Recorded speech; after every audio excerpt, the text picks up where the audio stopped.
close till I get up. Time is back. Olá, esse é o PodPuts, o seu podcast de tecnologia e segurança. Amigos profissionais unidos pela tecnologia e segurança. Meu nome é Heitor, trabalho na área de segurança da informação e está no ar mais um Node. Hoje temos um convidado especial que vai falar sobre phishing, ele que manja tudo de hacking. Está aqui comigo o meu amigo Marcelo Borges. Salve Marcelo, tudo bem com você? Salve, galera! Bora começar uma pescaria hoje? É dia! Amigos, abram Windows, mas fechem as portas que o nosso convidado está na área. Salve Rafael Silva, seja muito bem-vindo, tudo bem com você? Fala um pouco de você, do que você faz. Fala, Heitor, tudo certo? Tudo na paz e aí? Tudo tranquilo? Muito obrigado aí pelo convite. O trabalho, eu gosto de dizer mais resumidamente, eu sempre trabalho com segurança da informação. Hoje eu estou dentro da KnowBe4 como diretor sênior de segurança da informação, então eu mexo com Threat Intelligence, com Pentest, Red Team, Blue Team, todas essas coisas legais aí da nossa área. Principalmente phishing também. Tem uma história legal aí dentro desse mundo. Legal, a gente gosta, essa área está em alta, de perguntar para o convidado se ele tem alguma dica para trabalhar nessa área, o que a pessoa precisa estudar, como é que faz, tem alguma certificação que recomenda? Conta pra gente. Eu vou falar mais genérico e específico na área de segurança da informação. Claro que dentro da área de conscientização, de security awareness, já é uma área específica hoje dentro, né, dentro de todo o aspecto de segurança de uma empresa. Então tem o security officer lá, uma awareness officer que você trabalha focado em fazer campanha de conscientização, simulação de phishing e tudo mais.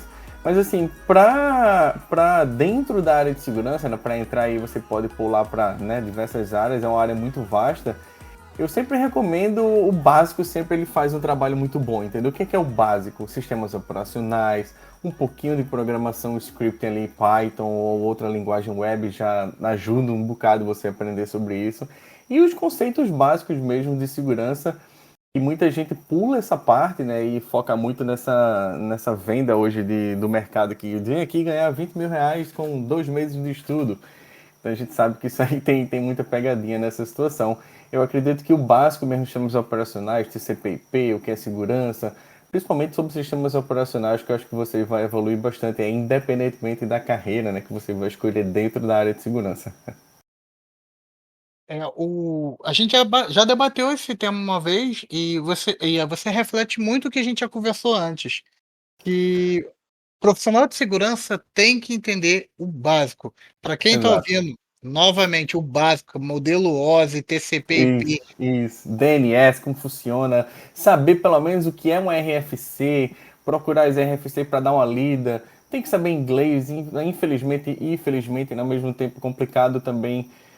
O inglês é um fator muito importante. Hoje dá para você aprender esse inglês, claro que dá, tem muita coisa, mas o inglês vai te ajudar muito assim. Então o básico eu acho que continua sempre fazendo trabalho e falta muito. Falta. E Você já consegue chegar, eu faço muita entrevista, né, para vagas, enfim, diariamente aí praticamente eu tô fazendo entrevista. Então você às vezes vai fazer uma entrevista, sei lá, muito comum para trabalhar com segurança ofensiva, para Red Team, para fazer pentest. E aí chega o candidato, o júnior lá, né? Não importa, ele sabe rodar um exploit, ele sabe entender toda a cadeia, entre aspas, né, um pedaço ali de como funciona o fluxo de uma invasão, vamos dizer assim, né, usar esse termo, de pegar o IP, aí tem o exploit, aí eu junto o exploit com o IP, e aí ele vai me dar uma shell se funcionar, e isso aí é muita adivinhação ali, entendeu? Então assim, ele tem mais uma teoria de como ele junta uns blocos com o outro ali, e vai dar um resultado, mas o que está por baixo ali, o básico do que está por baixo, ele não sabe. Então isso, assim, prejudica muito no desenvolvimento, claro. só para a gente se situar um pouco melhor, você, pelo jeito, é bem mais do Red Team, né? Eu sou mais de segurança ofensiva, sim. Sempre trabalhei dentro, focado desse mundo aí. Pô, quis gastar meu inglês só porque o nosso convidado é dos States e o cara foi e trocou pra segurança ofensiva. Olha a sacanagem comigo. Apesar de eu morar Olha, aqui, mas meu inglês eu não tenho inglês de gringo, não. De vez de falar red team, eu falo head team mesmo. Eu sou do mentira, Nordeste, então. tem sim. O cara fala bem pra caramba, galera. Rafael, referente ao phishing, tem algumas ferramentas que ajudam quem quer testar isso, simular no ambiente da empresa. A própria Microsoft, ela disponibiliza uma ferramenta para quem contrata a solução deles. A gente, em um episódio anterior, teve uma conversa sobre soluções open source. A gente sabe que tem algumas boas opções para atender as empresas que têm limitação no investimento. Por exemplo, Sim. para phishing tem o GoFish, Goldfish, isso. é bem poderoso, né? E é open source. Aí eu te pergunto, qual a importância que você vê em fazer esse tipo de simulação, de fazer um teste como se fosse um golpe real, para orientar os colaboradores da empresa? Vamos lá, eu vou dar uma volta aí um pouquinho, um rollback, vamos dizer assim, para trás. Quando a gente fazia esse tipo de, eu tô falando aí, sei lá, 2000, 2002, 20 anos atrás, vai fazer um phishing dentro de um pentest, né, que você trabalha na consultoria, um cliente contrata aquela empresa que você trabalha, e aí, por acaso, dentro da consultoria do escopo, está permitido você fazer phishing em engenharia social. Então, se você começou lá atrás fazer simplesmente um HTML simples, o usuário clicava lá, enviava para várias pessoas, ele clicava, direcionava para uma página, o phishing podia coletar credencial e tudo mais. E aí, no máximo, tinha um e-mail de volta assim: ó, você caiu no phishing, cuidado, não clique aqui, não clique assado. Eu acho que com essa evolução criou-se um commodity, eu chamo de commodity, assim, de plataforma para envio de simulações de phishing. Então a gente tem as plataformas pagas e as plataformas open source. Claro que tem suas limitações, a plataforma paga tem muito mais outras coisas, corporativamente falando assim, mas também as plataformas open source, quem não tem budget ali, funciona perfeitamente e eu acho assim, é super importante você fazer esse tipo de simulação. Mas qual é o grande negócio aí? É o treinamento. Os treinamentos é o que vai fazer você realmente ter uma evolução, sentir que os teus usuários ali não estão mais clicando, estão conseguindo identificar os phishings mais básicos, entendeu? Não adianta você começar a fazer um phishing muito elaborado, se passando pelo RH da empresa, com um domínio da squatting, que está trocando só o I ali pelo L. E aí, todo mundo vai cair nesse tipo de coisa, assim, mas o básico ele tem que ser retreinado muito para ter essa memória muscular que todo mundo tem, ela vai e volta.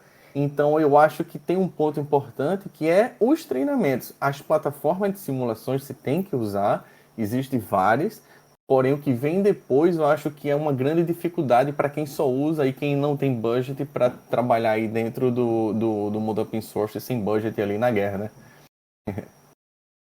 Seguindo essa linha de raciocínio, a gente sabe que é muito mais fácil invadir uma empresa de dentro para fora do que de fora para dentro. Aí nessa o phishing acaba sendo uma ferramenta poderosa na mão das pessoas mal intencionadas. Então tem que educar os colaboradores, né? Uma grande vantagem às empresas que têm essa preocupação. Porém, sempre tem um porém, parece que as empresas, elas se recusam a fazer um ataque simulado no próprio ambiente. Aí eu não sei se é porque sabe que o resultado vai ser decepcionante, se tem alguma preocupação ética. O que que você acha? Eu acho que depende da cultura da empresa. Eu já peguei, né, quando eu comecei a fazer esse tipo de coisa no Brasil, não tinha, na empresa nem sabia que existia budget para isso. Então, assim, eu peguei de empresas de diversos tipos de cultura diferente, que não tem uma cultura de tecnologia, então isso vai ter um impacto muito grande para o diretor de TI, vou chamar assim. O cara tá ali de TI trabalhando com outras coisas, não tem equipe de segurança, não está preocupado, entre aspas, ele está preocupado, mas não tem investimento de segurança. E aí você chega para implementar uma simulação de phishing dentro do ambiente dele. Existe um gap muito grande para ele entender o começo, meio e fim dessa simulação. Então, por isso que tem uma certa, né, resistência ali para empresas que não têm essa cultura, que não têm esse envolvimento com segurança. Empresas que jamais que já estão inseridas nesse contexto de segurança da informação, que tem já uma equipe, um, dois, três, não importa, equipe ali, né, um cara trabalhando, mas tem alguém focado em segurança, já tem uma aceitação maior porque já conhece o problema. Então eu acho que depende muito em relação a essa, eu vou fazer, não gosto, depende muito da cultura ali da empresa. de como tá, né, desenvolvendo ali aquele miolo da empresa, eu chamo da área meio ali, né, de TI, segurança, não tem segurança, banco, dependendo muito do negócio, claro. É o seguinte, numa empresa que é resistente, é que você falou umas coisas aí, eu achei interessante. Numa empresa que é resistente a phishing, Resistente, você fala, é não fazer esse tipo de teste, de não quer simulação. fazer e tal. Você acha que seria uma boa você fazer o teste de phishing assim mesmo e você entregar depois o resultado para a diretoria, mesmo você correndo o risco de ser penalizado porque você fez uma, um roubo de credencial, né? Dependendo do seu sucesso, né? Você fez um roubo de credencial sem a devida autorização. O que você acha dessa abordagem? Como é que Eu, lida com eu empresas acho existentes? quem está, né, tomando conta dessa iniciativa e a empresa é resistente a isso, então assim tem que ter um nível ali de entendimento do negócio que você tá para não criar uma campanha muito agressiva de primeira. Como você falou, roubo de credencial, aí no caso lá eu vou propor uma campanha de coleta de credencial, que vou coletar a senha de todo mundo que vai clicar provavelmente e vai cair naquele ficha ali. Eu não recomendo, claro, começar dessa forma. Você pode começar com uma campanha simples de clique. Então manda vários e-mails ali, o usuário chegou no inbox, ele clicou, ele vai para uma página de erro ou para uma página de um treinamento mínimo que você pode fazer lá, você caiu numa simulação de ficha, cuidado, tal e tudo mais. Eu acho que tem que começar com as métricas mais simples em empresas que não têm essa cultura para poder mostrar para o tipo de board ou C-level ou o diretor, ou VP, alguma coisa assim, qual é o problema que ele está inserido dentro do contexto e como ele vai resolver isso, né? Eu vou resolver como, não tem budget esse ano, próximo ano eu vou colocar budget, existe plataforma no mercado, é um problema já muito conhecido no mercado, então tem várias e várias empresas que trabalham com isso, tem Gartner, tem todas outras coisas aí que dá para entender, mas eu acho perigoso começar com uma campanha mais agressiva como coleta de credencial, por exemplo. Pode dar merda aí. Eu tenho histórias assim, muito interessantes. Tem um cliente, eu tava lembrando isso até esses dias. Isso muito tempo lá atrás, a gente foi fazer uma campanha de phishing, um cliente autorizou o template que a gente mandou, era como se fosse a empresa foi adquirida, e a gente mandou um template falando que a aquisição não teve mais. E é aprovado pelo cliente, né? O cliente aprovou tudo mais, está aprovado. Quando mandou, assim, foi um caos, entendeu? Porque a gente não tinha essa leitura de dentro do cliente, e o cliente aprovou, então isso a gente vai aprendendo. Isso foi em 2013. Então, assim, a gente começou a entender, calma, não pode puxar muito a corda. Claro, o hacker vai fazer o que ele quiser, né? Mas a gente está se tratando de ambiente corporativo aí. Então, essa parte de como você mede o nível de agressividade, eu vou chamar de agressividade da campanha que você está fazendo, é importantíssimo, claro, tá alinhado.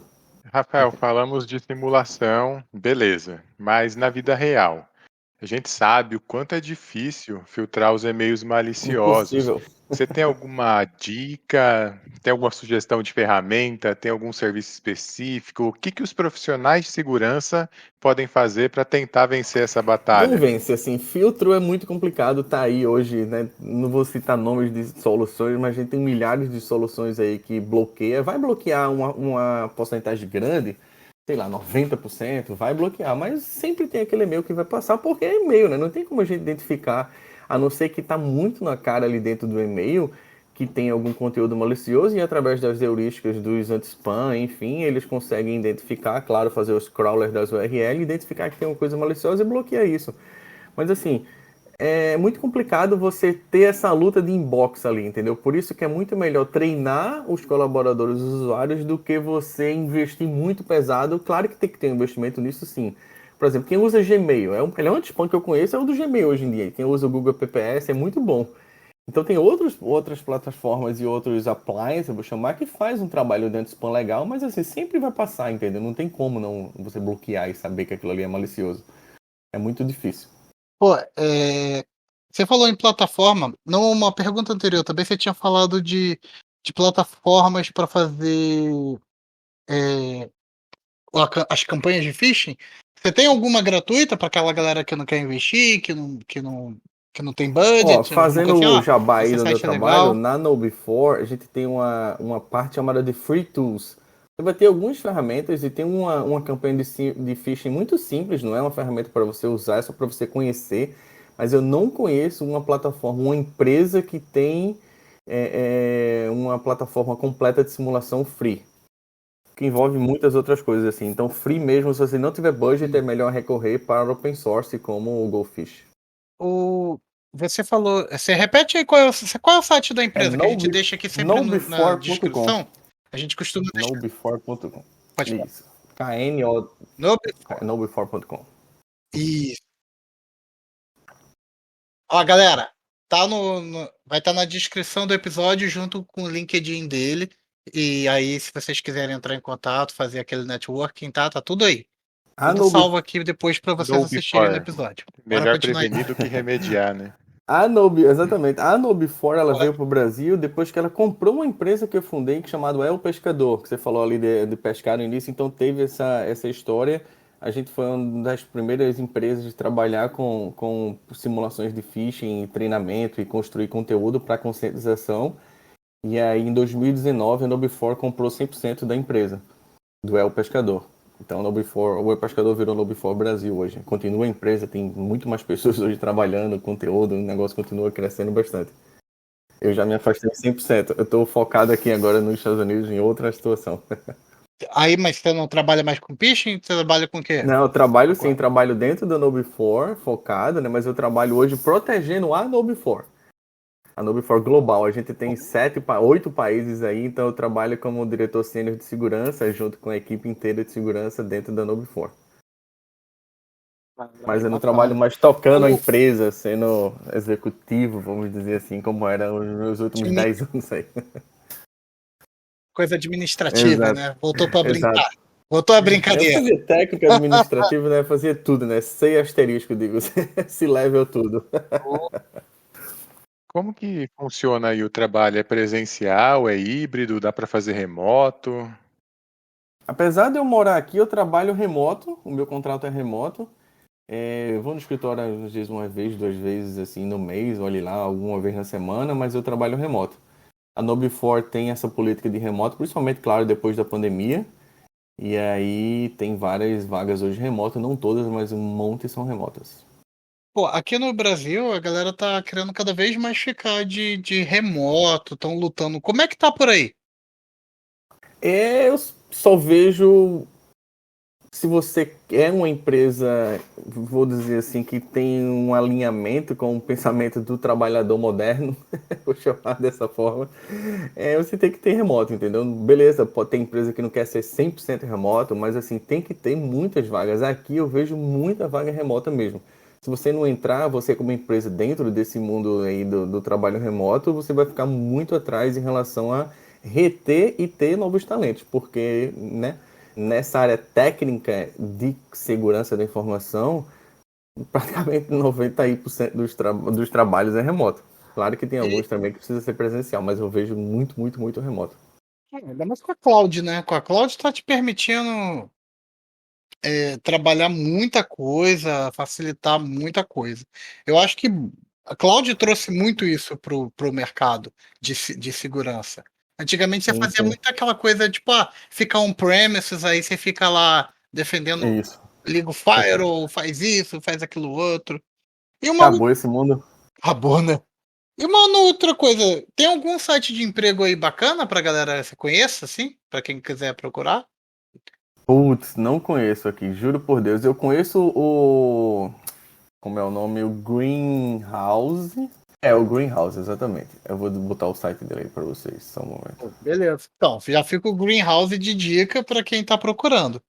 O Greenhouse é legal porque ele tem mapeado várias vagas e também tem mapeado muito depoimento de quem trabalhou dentro das empresas, como funciona, salário, não sei o que lá. Então você não só tem vagas, como também tem um histórico aí interessante das empresas. Muitas empresas nos Estados Unidos focam em ter um profile legal dentro do Greenhouse, porque eu acho que é um dos mais usados, vamos dizer assim. Ele é um competidor do Glassdoor, então? Eu acho que o Greenhouse comprou o Glassdoor, ou o Glassdoor comprou o Greenhouse, foi um dos dois. Tá, eu não tô por dentro dessa seara aí, não. Teve essa coisa aí, ou é vice-versa, mas a gente conhece aqui por Greenhouse, pelo que eu vejo. Pô, legal, legal, legal. O... Eu também conversei, como você tá na área de ofensiva, faz uma defensiva de vez em quando. Eu conversei com um amigo, eu tava conversando com um amigo, ele tava pegando as explicações sobre as áreas, e, e aí ele disse o seguinte, eu tava conversando, eu falei, olha, cara, eu acho que ser ofensivo requer muito mais conhecimento do que para ser defensivo. Porque o cara defensivo, ele sabe fechar a porta lá e fechou. O cara ofensivo, ele precisa saber como vai abrir a porta, qual é a bomba que ele usa, se ele vem com britadeira, com martelo, com faca, se ele faz a arromba fechadura, precisa, né? Precisa entender muito mais coisas. E o que que você acha? Tá muito longe? Não. O que que você acha sobre essa declaração?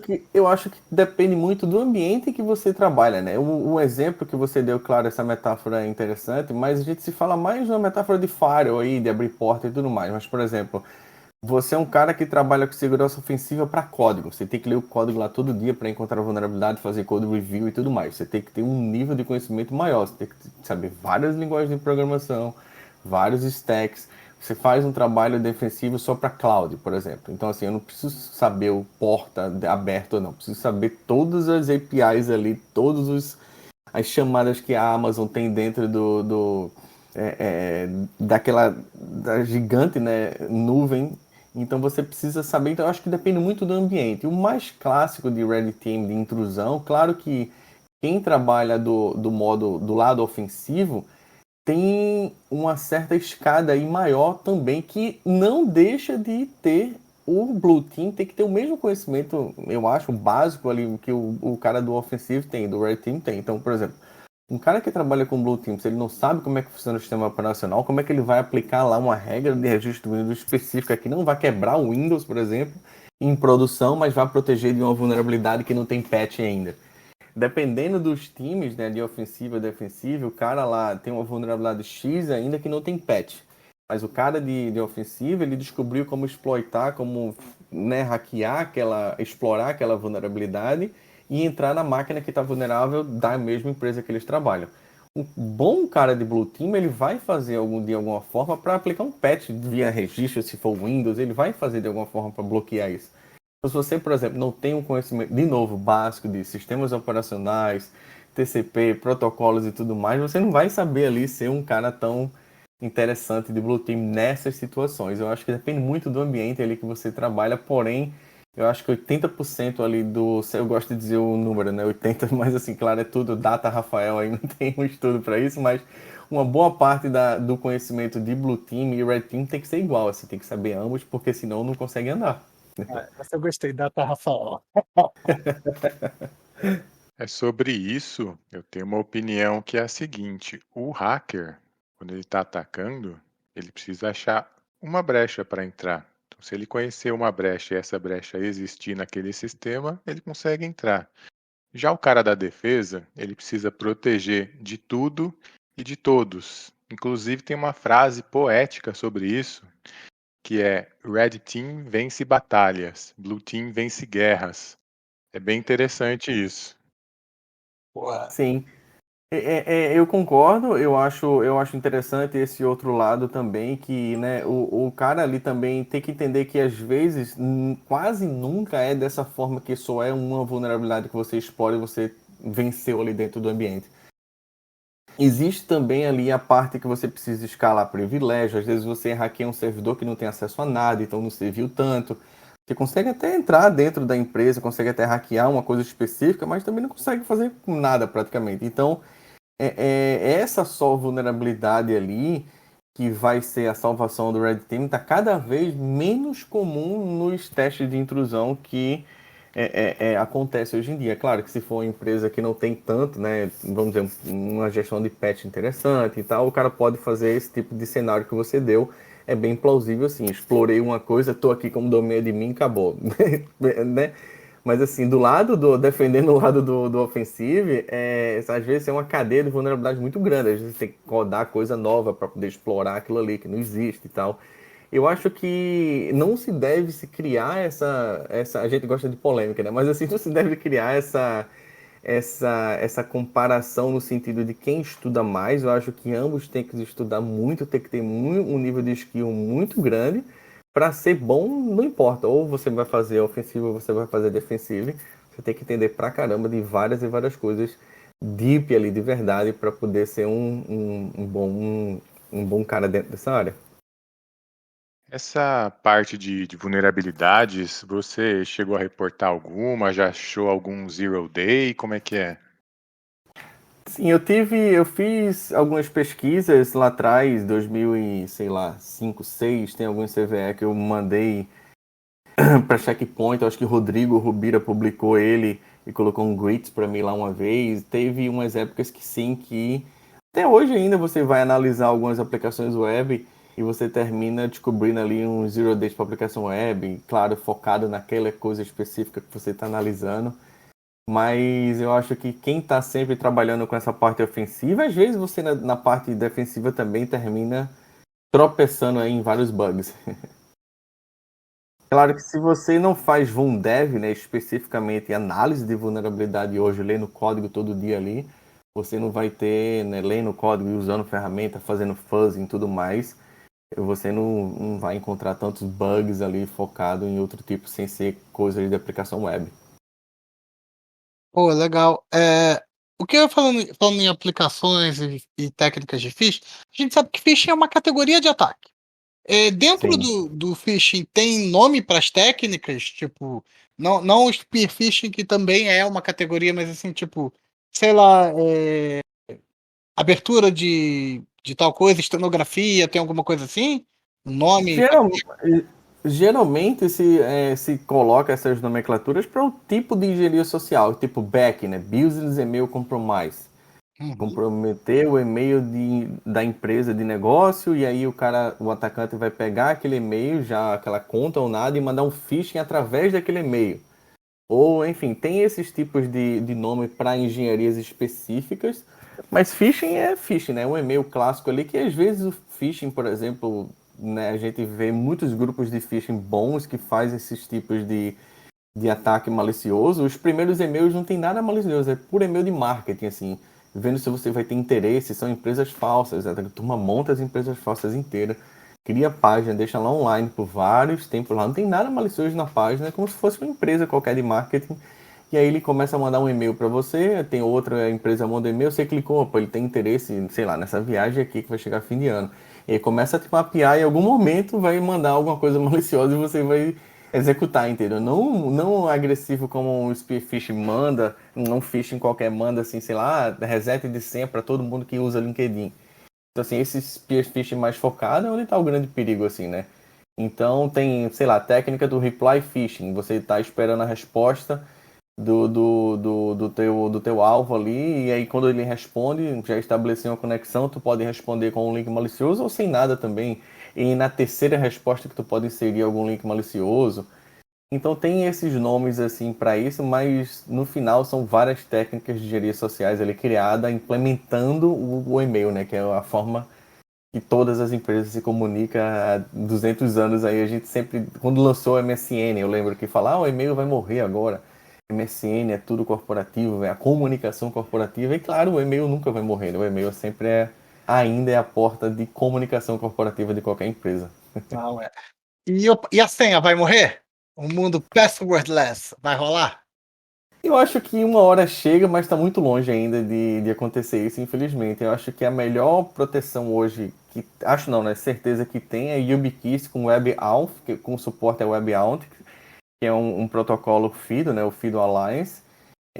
Eu acho que isso é a melhor forma hoje para você. É a única forma que você vai evitar um comprometimento total do usuário. Mas, por exemplo, ainda consegue pegar a senha do usuário, só não vai conseguir logar na sessão que ele está.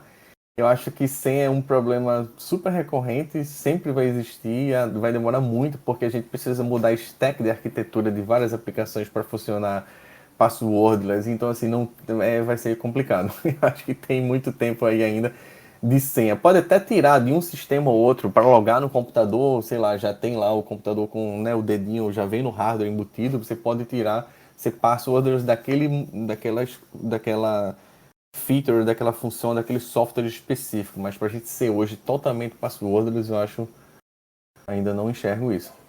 Tem alguma técnica assim que você fala que você gosta, aquela técnica do coração que você gosta, ou que você fala assim, olha, o cara foi criativo nisso aí. Alguma coisa assim? Putz, tem, né? Eu acho assim, o phishing, falando de phishing, né? Você perguntou específico para phishing, por e-mail, eu acho que é isso, né? Não smishing, enfim, tem várias outras técnicas interessantes que a turma faz aí que a gente Não, detecta. smithing, texting, que eu esqueci. Smithing é DCMS, mas tem uma Tem só o para phishing por voz. por phishing. voz também. Eu acho que o Isso. phishing cai muito ainda se você fizer ataque de phishing. Você vai ter muitas vítimas aí dentro das empresas caindo em ataque de phishing. Claro que a gente vê aí a bandidagem solta, não só no Brasil, no mundo todo fazendo esse tipo de ataque, mas eu acho assim, por e-mail, se eu ver uma técnica, eu acho assim, é um conjunto de coisas interessantes para poder, né, ludibriar você ali a se interessar por aquele assunto. O Eu acho que a deepfake é técnica, assustador, né? deepfake, por exemplo, é uma coisa que está cada vez mais simples de se fazer hoje. Tem vários softwares no GitHub que você baixa lá, instala, faz um deepfake assim, num clique. Empresas que faz deepfake é uma coisa muito interessante se bem implementada, né? Tudo depende da engenharia social, então tudo depende da história que você vai contar, né? Teve o caso famoso né, que a turma começou a entender que o deepfake dava para fazer entrevista de emprego usando um perfil falso e tentar colocar aquela pessoa deepfake dentro da empresa, como passar nas entrevistas e tudo mais. E aí era o atacante que estava lá dentro. Então, assim, você mencionou deepfake, bem mencionado. Mas técnicas, eu acho, como eu falei, por e-mail é um conjunto de situações que você tem que explorar várias vezes, né? Não só mandar o e-mail primeiro assim, ó, toma aqui, tá aqui, clica aqui no link e baixa. Tem, claro, a maioria das explorações, né, tem muito esse tipo de engenharia social, super simples, tá aqui, clique, explorando urgência. Mas eu acho que uma das grandes técnicas é a parte visual do negócio. Eu acho que a parte visual envolve muito a vítima, né? Quem ele está recebendo, dá uma credibilidade grande. Tem várias outras coisas de cores também, de como a nossa cabeça interpreta aquelas cores, do assunto que a gente está olhando. Então, assim, eu acho que o visual é um grande atrativo. E, claro, né, a história, né, que você vai contar ali sobre se você é uma empresa, se você não é uma empresa, se é um usuário, o que é que está acontecendo, sua conta travou, também passando por um bot de sistema que é automatizado, que manda reset de senha. Eu acho que isso aí depende muito da escolha para você ter sucesso ali para fazer um phishing bem sucedido no teu alvo.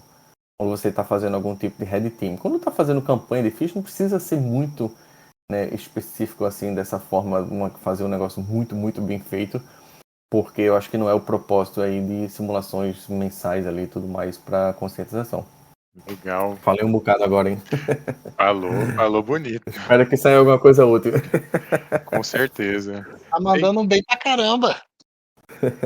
Tem uma outra coisa que eu queria te perguntar. Você que está aí nos Estados Unidos, já teve oportunidade de ir na DEFCON? Tem muito evento hacker por aí? Como que é? Eu vou na Defcon tem anos já, tem vários anos que eu vou na Defcon. Antes, até quando eu morava no Brasil, sempre eu, né, gosto de vir para cá. De conferência, eu sou muito fã do CCC, lá na Alemanha. Não acontece aqui nos Estados Unidos. Eu sei que você perguntou dos Estados Unidos, mas eu lembrei da CCC, do Chaos Computer Club e o CCC Camp. Eu recomendo sempre todo mundo, Você foi enfim, lá que tiver o também? privilégio. Fui várias vezes já, Mas é fui em no camp alemão 2 ou é em anos. inglês que eles falam? É uma mistura, tem muita coisa em inglês e muita coisa em alemão, mas tem tradução também simultânea, então dá para Ah, você, legal. né, escutar. O CCC Camp ele acontece de 4 em 4 anos, e o CCC mesmo, a conferência, acontece sempre no fim do ano em Berlim. Esse ano foi cancelado por conta de Covid de novo, mas o camp está confirmado no próximo ano. Eu fui no 2019, 2016, 15, sei lá. Eu sempre tento ir para o CCC Camp. Aqui nos Estados Unidos tem Defcon, tem todas as B-Sides, como aconteceu aí há pouco tempo a B-Sides em São Paulo. Aqui também tem todas as B-Sides. Acho que mês passado aconteceu a B-Sides em Orlando. Tem várias conferências em Miami. Eu moro aqui na área de Tampa. Tem algumas conferências aqui interessantes também, mas tem muita conferência, né? Black Hat Death, as mais famosas, e fora as outras, né, que existem. SummerCon, enfim, ThoughtCon, tem muitas outras conferências ninjas aí de segurança aqui nos Estados Unidos, sim. Mas dentro desse assunto ainda, eu fico até com um pouco de inveja de você que tá aí, porque você consegue comprar as coisas da Hack5 e a gente aqui do Brasil não consegue. Olha aí, vamos lá, eu nem sei o que você tá falando. Da hack o quê? Hack5, eles fazem aquele Ah, da Hack Rubber 5, Duck. claro, eu tenho todos dele ali. Ah, eu imagino que você tenha. São bem legais os brinquedinhos, né? Mas eu comprei todas as coisas que tem da Hack 5, Bash Bunny e tudo mais, foi sempre quando eu tava na Defcon, quando eu tava morando no Brasil. Eu vinha pra Defcon, eles sempre tem o stand dele, né, dentro da Defcon, e você compra lá com vários descontos aí. A última coisa que eu comprei foi o cabo de USB para você, o OMG Cable. Oh my God. É muito interessante esse cabo que ele já vem um Wi-Fi. Dentro do cabo do iPhone, por exemplo, você pode botar um payload, estilo, né, qualquer band script, e aí você roda, encaixa o cabo para carregar o teu celular na máquina da vítima, e aí ele já roda uma API Wi-Fi. Você conecta do teu celular nesse Wi-Fi e pode mandar os payload para lá via cabo de celular. Tem um cabo desse que você coloca um chip e consegue ligar pro cabo para espionar a pessoa. Tipo, tem cara que Funcionar coloca no também. carro da esposa para ficar ouvindo o que ela tá fazendo no carro. É, tem várias loucuras desses hardware hacking aí, é interessante. Olha, vocês estão de parabéns. Vocês me deixaram com inveja, cara, porque o Heitor vai em tudo quanto é evento. Tu foi em tudo quanto é evento do mundo. E eu aqui sofrendo pra achar um. Caramba, assim. Ó, Hack the Box, eu recomendo seguir a Hack the Box. A Hack the Box tem vários. Dylan, salve Dylan, muita gente boa, tem vários cantos. Eu fui em 2015 com meu parceiro Joaquim. A gente fez uma apresentação lá em Amsterdã, a gente foi para Cracóvia também, na Polônia, 2015. Então, Hack the Box é muito massa. É uma conferência legal que acontece em vários cantos aí. Defcon, Black Hat, CCC, claro. Toda vez que vocês falam do Defcon, eu lembro dos X-Men, que tem um protocolo dos X-Men chamado Defcon 4, que é pra fechar toda a mansão lá do Xavier e tal. Aí eu Na falo, realidade, isso é um protocolo do governo americano. É um protocolo de guerra. Se você entra, tem vários níveis de Defcon. 1, 2, 3, 4, 5, 6. O maior Defcon é tipo, fecha tudo. que chique, viu? X-Men é cultura. E fora da área profissional, o que você gosta de fazer? Não vai falar que você joga CTF na hora vaga, né? O que você prefere de Não, atividade? não. Cara, eu gosto de surfar, andar de skate, jiu-jitsu. E gosto de sair muito, assim. Eu gosto de praia. Então aqui eu tô morando numa área bem legal, tem praia. Eu vou muito pra praia com a minha família, com a minha filha. Eu gosto de fazer atividades fora, assim, do escritório, com certeza. Sempre gostei. Praia é Mas os legal? meus três top esportes é legal pra caramba aqui, sim. É muito bom. É do lado do Golfo, né? Eu moro em Palm Harbor, que é uma área do lado de Clearwater, do outro lado de Tampa. Então, água super quente, a praia é bem calminha, 90% do tempo, quando não tem furacão e arranca tudo, né? Mas quando tem, é legal. Tu tá Então é morando bom. aí há quanto tempo? Eu cheguei há pouco tempo, eu tô morando aqui tem 6 meses. Eu tô morando faz muito pouco tempo. Ah, tá. Você 7 meses vai fazer furacão agora. e terremoto. Já passou por algum evento cataclísmico? O furacão, né? A gente pegou 2 furacões assim nessa última temporada que teve. Eu cheguei no começo da temporada e terminei pegando coisa tipo, o furacão que não aconteceu nos últimos, no cento e não sei quantos anos. Foi esses últimos, o furacão Ian que teve aí, foi bem complicado. Ia passar em cima da cabeça da gente aqui, a gente recebeu ordem de saída. Tem muita comunicação também, né, com o governo, bombeiro e tudo mais. Aí mudou a rota, a gente ficou. Mas assim, teve outros cantos que foram dizimados praticamente. Que felicidade em chegar na hora que o negócio que nunca aconteceu vai acontecer. Já pensou 100 e não sei quantos anos, tipo, de furacão categoria 4 que dá o te bate no chão e, enfim, foi várias emoções aí nesse início aqui de vida na Flórida. Porque assim, eu sempre achei legal, né? O pessoal fala muito dos Estados Unidos que quer viajar porque tem encontro de tecnologia, tá aí perto pô, mas sempre tem essas questões climáticas que às vezes a gente tem que considerar, né, cara? Eu não sei como eu agiria num evento desse. A gente nunca, né, nunca experimentou nada parecido com isso. Apesar de já viajar, eu já experimentei, posso dizer assim, né? Já tive experiência com terremoto. Uma vez eu tava no Peru surfando, deu um terremoto lá, deu uma balançada em tudo. Teve alguns em Bali também, já fui para Bali também, deu terremoto, tsunami, tava lá nessa época de 2004, enfim. Teve algumas coisas desse tipo, assim, mas aqui foi outra experiência, né? De saber. O bom é que o governo se comunica muito com você e fala o que você tem que fazer, onde vai, rota de evacuação, acho que isso ajuda bastante. O Bruno falou que ele te acompanhava aqui no El Pescador, tá? E te ouviu em outro podcast. Claro, claro. Eu tenho um podcast chamado Hackers Brasil. Hackers Brasil é bem massa esse podcast. A gente só entrevista os hackers veão aí da minha época, vamos dizer assim. Em CEO de empresa que era hacker e virou, né, dono de empresa, como Lincoln, o CEO da Tempest, que é muito parceiro, enfim. É um cara aí que eu admiro muito também. E Evandro, tem muita turma aí que a gente já entrevistou, então a gente mantém, estamos de volta aí em breve, vamos voltar com palestra entrevistando ele. Pô, a gente teve o Alex Feleol aqui da Tempest falando com a gente. Eu vi na lista de vocês, depois eu vou escutar. Pô, o Alex foi gente boa pra caramba, cara. Foi ótimo. Legal demais. Pô, esse teu podcast é legal. Você falou que é engraçado, né? Que você pegou os hackers das antigas. E a gente também teve pessoas aqui das antigas que quase viraram hackers para poder fazer seus conteúdos. Por exemplo, teve gente aí que é escritor, que faz conteúdo para internet. Você falar, o cara vai falar que eu chamei ele de velho, mas ele que se chamou de velho aqui, né? Aí o Paulo Brito, o Flávio Xandô e tal, eles sempre estão colhendo informação em tudo quanto é lugar. O Paulo é do Sys Advisor, né? E ele Sim. E ele, Eu acho que eu já trabalhei uma vez com o Paulo, a gente fez um treinamento de Media Kit, eu acho, numa agência que a gente contratou, gente boa demais. gente boa demais, cara. Muito prestativo, muito. Pô, trocou ideia ótima com a gente aqui. E ele fala, né, que para pegar informação tem que estar andando por tudo quanto é área, né? Tem que vai na Deep, vai na Deep não, vai na Dark. E você costuma para ver o que tá acontecendo no mundo, você afunda também? Não, assim, a gente sempre monitora, né? Um monitor mais focado na empresa o tal da Dark Web, né? A Deep Web, enfim, usando o Tor lá, tem vários fóruns e várias outras coisas que a gente sempre monitora. Mas nada demais, assim, eu não acesso para descobrir conteúdo. Mas quando tem um vazamento, não sei de que lado, de uma empresa X, vamos lá ver se é verdade mesmo, em óleo e tal. Tem vários fóruns focados em leaks, em troca de informação, mas eu não tô navegando ali dentro, não. E é legal você ter uma outra persona para tentar Sim. quando estiver lá, para o nego não falar, opa, aquele cara lá é o fulano de lá. Com certeza. Esse tipo de trabalho, né, de threat intelligence, ou você tá tentando, né, vou chamar assim, filtrar em algum outro grupo ou um outro mundo, né?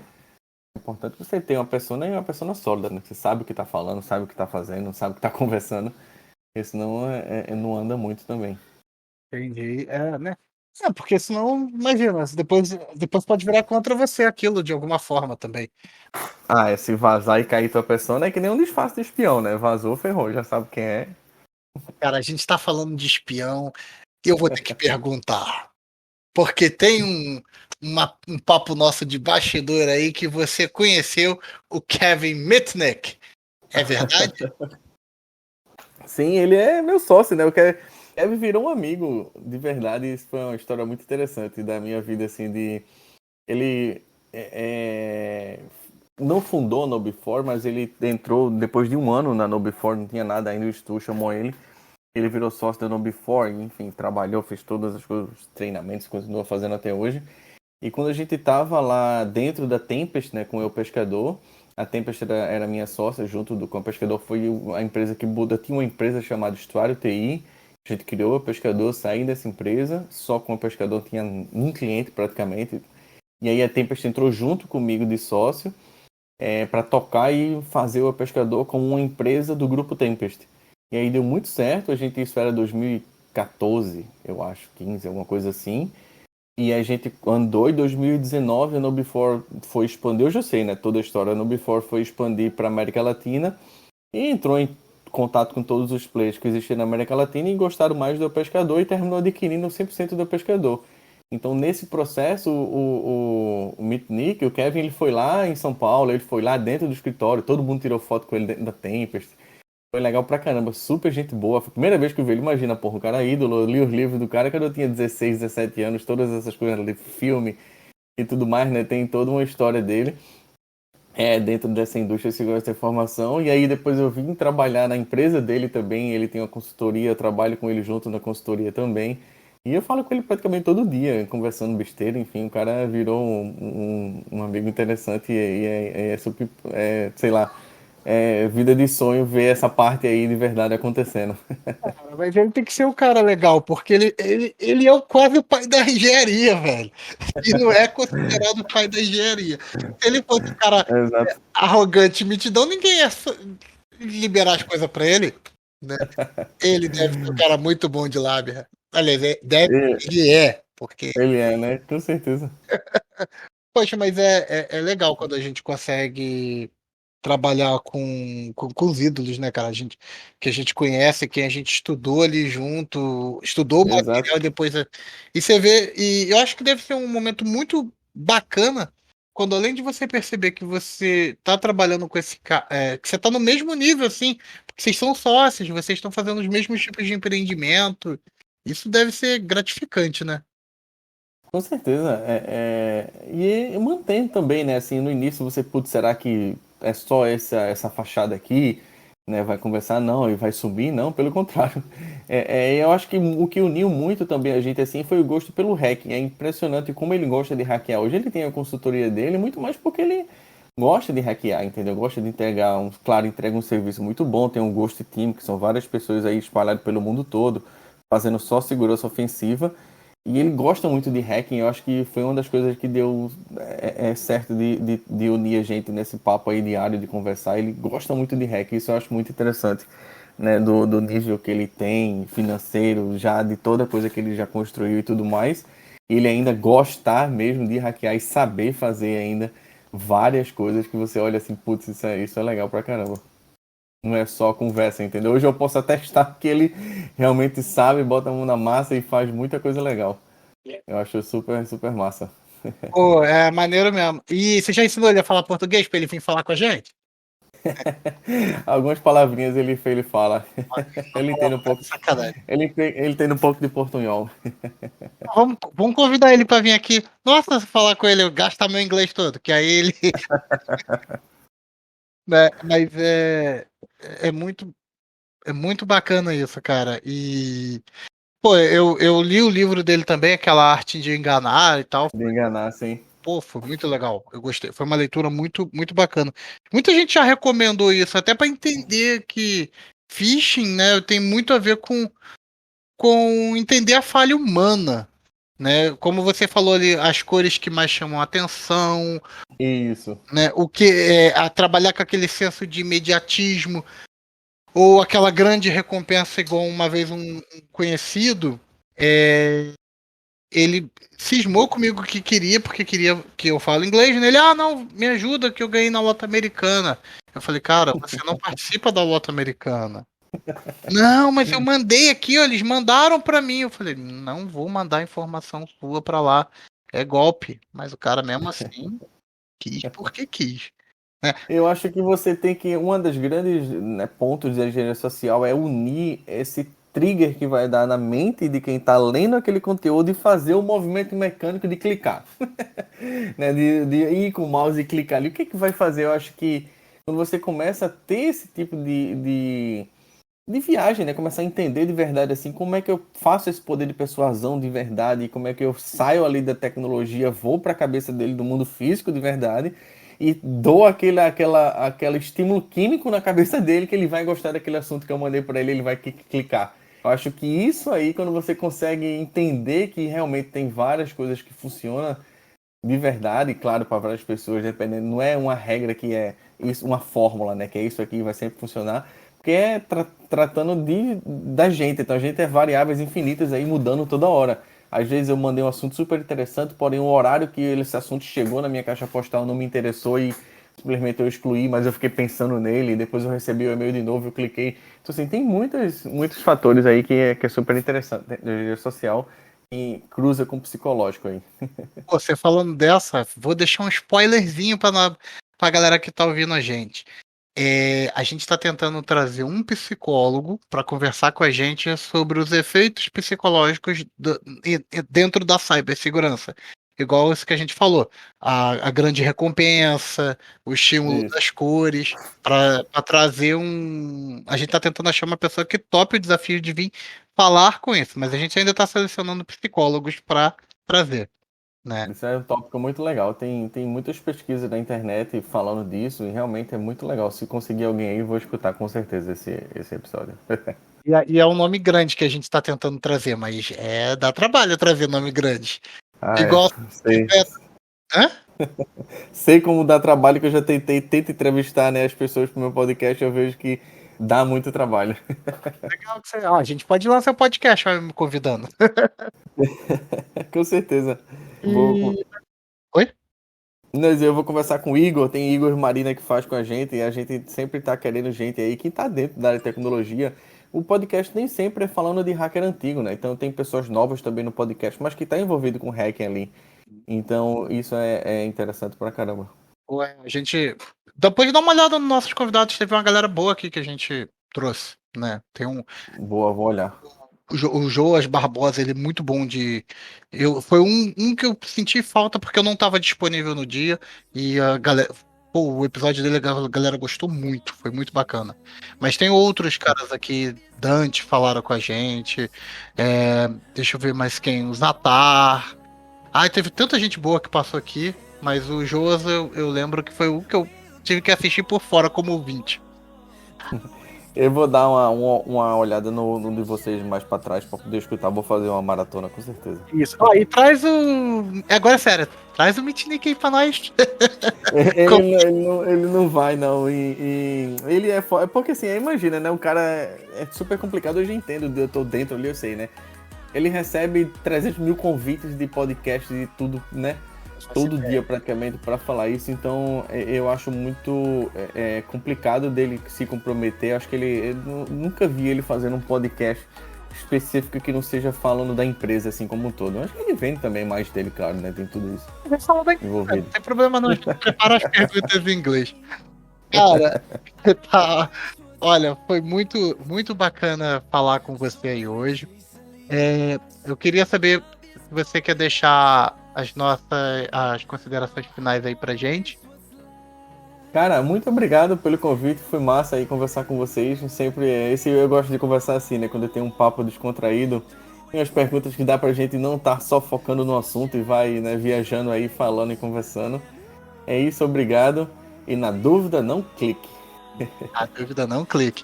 Cara, eu queria muito entrar no tópico com você de jogos, mas a gente vai bem guardar isso para nossa segunda temporada. Boa. Espero que você volte pra gente falar de tecnologia de jogos, que a gente está trazendo muito foco nessa época de a gente está se apresentando, né? Então a gente está trazendo muito tecnologia e segurança, mas a gente quer falar outros temas também. Vamos, top, tenho interesse. Isso, volta assim. Mas foi, eu que te agradeço em nome de toda a equipe, a todo mundo aí que estiver sentindo falta das outras pessoas. Hoje foi um momento complicado, a gente tá. A conflito de agendas foi grande e a gente conseguiu fazer esse podcast com muito esforço hoje para trazer legal para todo mundo. Então, galera, eu agradeço a todo mundo, agradeço aos amigos profissionais unidos pela tecnologia de segurança, obrigado pela audiência e diz aí, já fizeram o backup hoje? Valeu!